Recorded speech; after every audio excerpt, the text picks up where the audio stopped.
Emotionally, it was really like the toughest point for our entire family. We are actually at a loss. We are crying. We are like in a dark tunnel. Although there's light at the end of the tunnel, we just cannot see it, Looking back, I feel so bad that we didn't understand him. We thought it was a behavioral issue. But actually he's in pain. He's in extreme pain.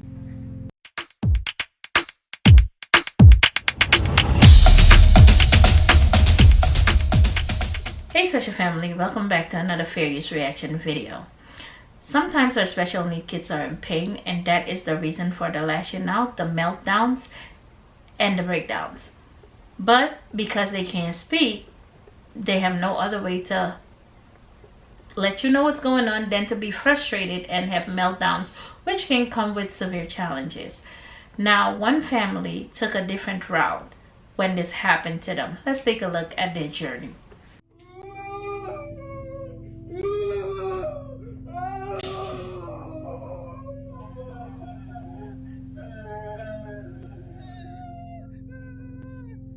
Meltdowns is a very known part of special needs life, but it wouldn't happen so frequently.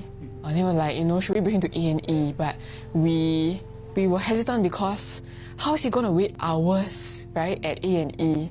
How is he going to express to the doctors his pain? And we didn't even know like where exactly.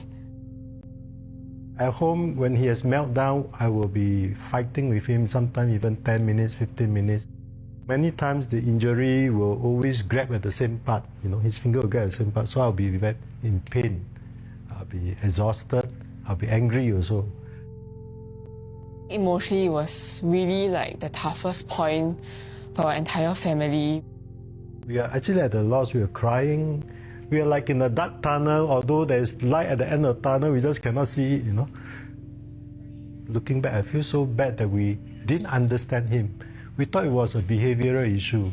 But actually he's in pain. He's in extreme pain.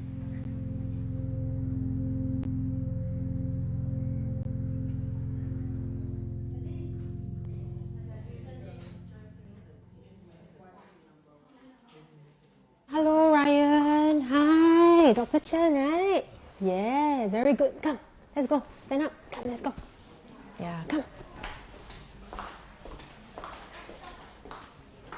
Today, Ryan is happy. Okay. Ryan, do you have pain?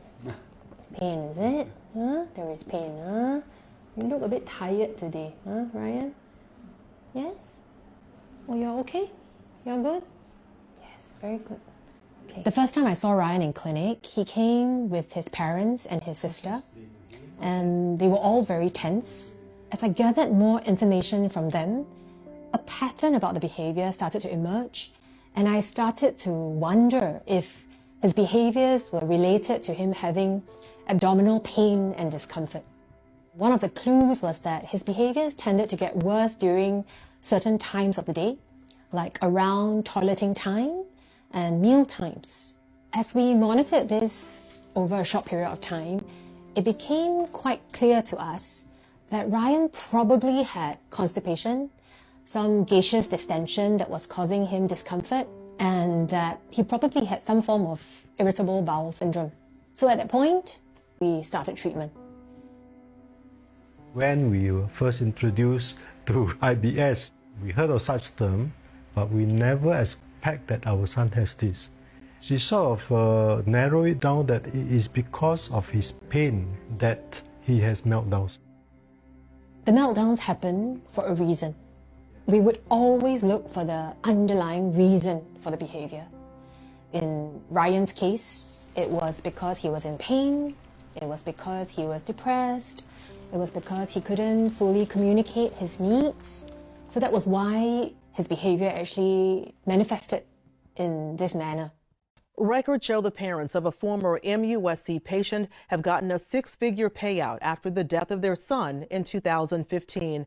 They argued that doctors had neglected their nonverbal autistic son by failing to realize he needed life-saving medical attention. Live 5's Blair Sable explaining what happened for us now in the newsroom. Blair? Well, and when the patient's mother took him to the hospital for a routine visit, he was suffering from gastrointestinal distress that wasn't going away with an over-the-counter medication. A 2017 lawsuit alleges doctors sent him home without addressing the problem, and he died later that same day. Now, court records show that Corey Andre Middleton, who was 34 at the time, was constipated for days when he was seen by a psychiatrist at MUSC. He was taking Thorazine regularly for schizophrenia, a prescription medication where constipation is a known side effect. Now, the lawsuit alleges the medical professionals at MUSC failed to perform a physical exam or an X-ray and failed to recognize the gravity of the situation. Middleton was found unresponsive with blue lips and taken to the emergency department, where he died just hours after his visit. Now, attorney Lawrence Kobrowski, who represents Middleton's mothers, calls this case a tragedy for his client, who was the dedicated caregiver from birth. And we have reached out to MUSC for comment and are waiting to hear back. In the newsroom, Blair Sable, Live 5 News. So the point is always look for the underlying reason for the behavior, which is amazing. And she's an amazing doctor. So if you can try her out, please do. Also, not only that, also check your child's tooth, because sometimes the child has an excruciating toothache, and because they can't tell you what it is or they're not verbal, they lash out or have meltdowns. But it can be as simple as a toothache. I've seen a lot of change, been through a lot of pain. Some things are not the same as they were a year ago, but all will be okay. I move on each and every day. The past is where it stays, way back a year ago. I've changed for the better this time. I thought I would never be fine.